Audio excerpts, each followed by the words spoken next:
ऐकले का? gogoevan.comचा EV mall आता अहिल्यानगरमध्ये सुरू झाला आहे आणि दिवाळी पाडव्याच्या मुहूर्तावरती इलेक्ट्रिक स्कूटरची डिलिव्हरी चालू झाली आहे। या डिलिव्हरीमध्ये इलेक्ट्रिक स्कूटर प्रथमच अहिल्यानगर जिल्ह्यामध्ये एवढ्या कमी दरात gogoevan.comच्या ऑल EV मॉलमध्ये मिळत आहे। काय आहे या स्कूटरमध्ये आणि किती प्राइस आहे, चला जाणून घेऊया। ही इलेक्ट्रिक स्कूटर आहे ज्याला front disc brake, tubeless tyre, LED headlight, आणखी भरपूर काही फंक्शन्स।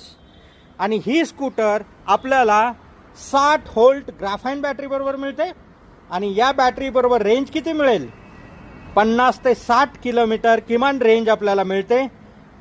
आकर्षक कलर यामध्ये अवेलेबल आहेत आणि जर तुमच्या बरोबर आणखी 2 मित्र किंवा परिवारातील 3 सदस्यांसाठी आपण गाडी घेत असाल तर एक गाडी घेण्यासाठी किंमत आहे फक्त 36,000 रुपये आणि 3 गाड्या एकदम घेतल्या तर किंमत आहे फक्त 1 लाख रुपये 3 गाड्यांसाठी। 3 गाड्या फक्त 1 लाख रुपयामध्ये अहिल्यानगर जिल्ह्यामध्ये प्रथमच एवढ्या कमी किमतीत, एवढी चांगली क्वालिटी, एवढ्या चांगल्या बॅटऱ्या आणि सर्व्हिस तर गोगोएवनची टेन्शनच नाही। तर आपणही जर इंटरेस्टेड असाल तर आपण खाली दिलेल्या नंबरवरती कॉन्टॅक्ट करून आजच आपली गाडी बुक करू शकता, कारण स्टॉक लिमिटेड आहे आणि पुढील स्टॉक येईपर्यंत आपले बुकिंग रिझर्व न राहण्यासाठी आत्ताच डिलिव्हरी घेऊन जाऊ शकता। धन्यवाद।